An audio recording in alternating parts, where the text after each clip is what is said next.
大批巴勒斯坦民眾徒步穿越加沙荒地，沿住海岸公路向北前往加沙城。以色列同埋哈馬斯喺星期四正式簽署首階段和平協議，以軍喺星期五開始從加沙部分地區撤離。大約有20萬嘅巴勒斯坦人開始返去位於加沙北部嘅家園。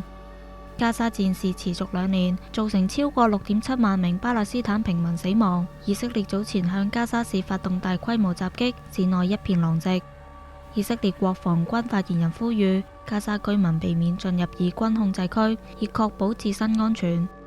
以軍撤出同埋停火嘅72個鐘頭之內，即係喺下個星期一下晝5點鐘之前，哈馬斯會釋放多20名人質，同埋移交28具人質遺體，而以色列會釋放250名長期囚禁嘅巴勒斯坦人，同埋喺戰事期間扣押嘅1700人。